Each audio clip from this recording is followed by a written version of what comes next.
Hello my dear learners, बिल्कुल एक नए वीडियो में आप सभी को स्वागत करता हूं। यह फिलॉसफी का सेट 2 वीडियो है और अभी अभी मैंने सेट 1 अपलोड किया हूं। यदि आप वो नहीं देखे हैं तो हमारे चैनल के प्लेलिस्ट में जाकर देख सकते हैं, जिसका नाम लिखा हुआ है WB class 12 ABTS WB class 12 philosophy ABTS solve 2025। वहाँ पे आप लोग देखिएगा, ये 2 सेट है। यदि आपको इसका PDF चाहिए तो इस वीडियो के डिस्क्रिप्शन में मेरा व्हाट्सअप नंबर दिया गया है, वहाँ से जुड़कर आप philosophy, history, geography, economics, education, EVS, किसी भी सब्जेक्ट का आपको ABTS सोल्व का PDF मिल जाएगा, जिसमें MCQ और SAQ होगा।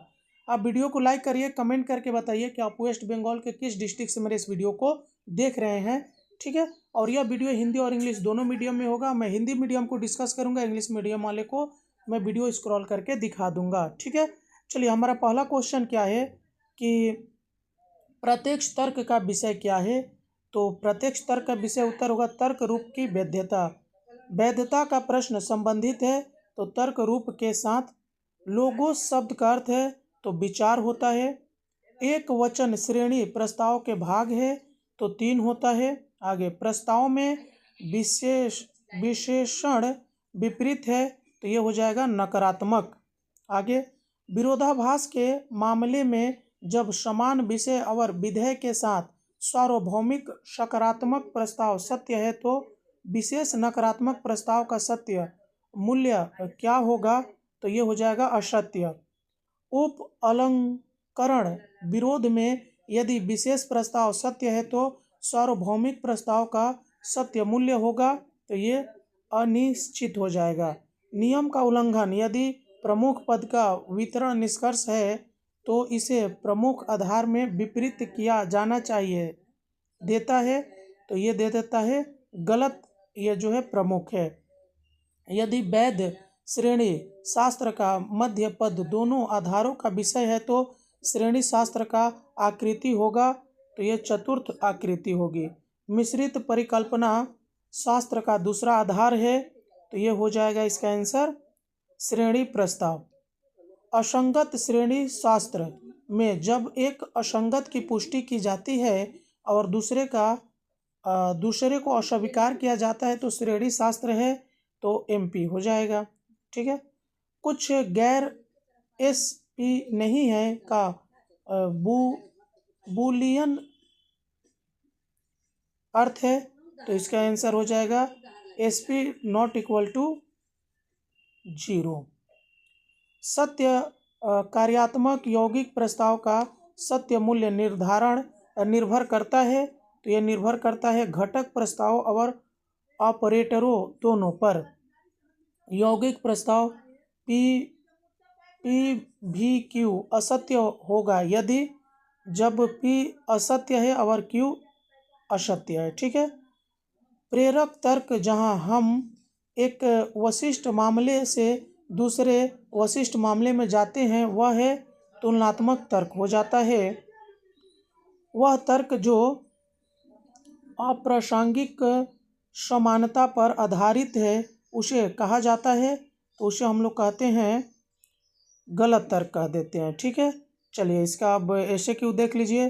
तर्क रूप से क्या तात्पर्य है, तो तर्क रूप तर्क की संरचना या पैटर्न को संदर्भित करता है जो तार्किक वैधता पर ध्यान केंद्रित करता है, न कि भौतिक सत्य पर।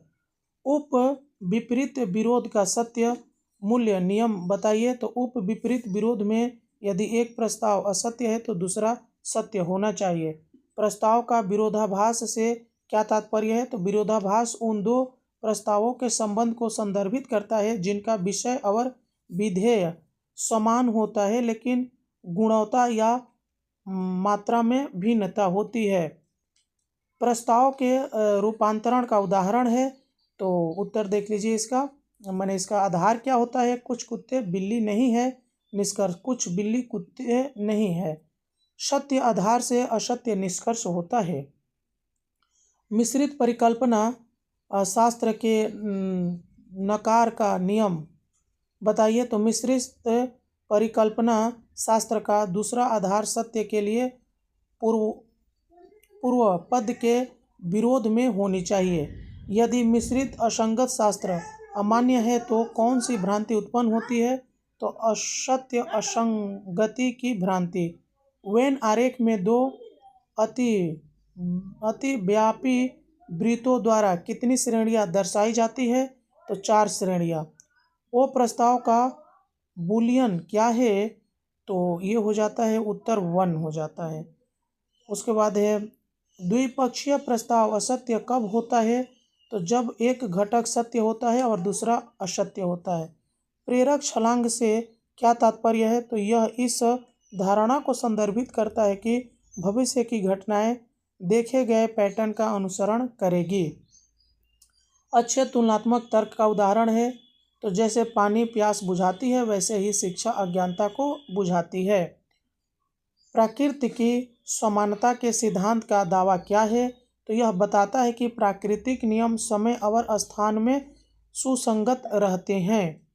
उसके बाद प्रेरणा के भौतिक आधार क्या है? तो प्रेरणा के भौतिक आधार है कारणता, तुलनात्मकता और प्रकृति की समानता। कारण और तर्क के बीच क्या अंतर है? तो कारण प्रत्यक्ष रूप से प्रभाव उत्पन्न करता है जबकि जो शर्त होती है कारण को सुगम बनाती है लेकिन प्रत्यक्ष रूप से प्रभाव उत्पन्न नहीं करती है। भारी बारिश बाढ़ का कारण है। यहाँ कारण किस शर्त को दर्शाता है? तो यहाँ पर्याप्त शर्त को दर्शाता है। बहुलक के सिद्धांत की कठिनाई को हम हल करने का एक तरीका बताइए। तो यह निर्दिष्ट करके हल किया जा सकता है कि किस प्रभाव के लिए आवश्यक और पर्याप्त शर्तें क्या है। ठीक है, अब इसका मैं इंग्लिश वर्जन वाले को वीडियो स्क्रॉल करके दिखा दे रहा हूँ, आप लोग इसे देख लीजिएगा। यदि अभी तक आप मेरे वीडियो को लाइक नहीं किए तो लाइक करिए और चैनल को सब्सक्राइब करके रखिए, थोड़ा सपोर्ट करिए, दोस्तों में शेयर करिए।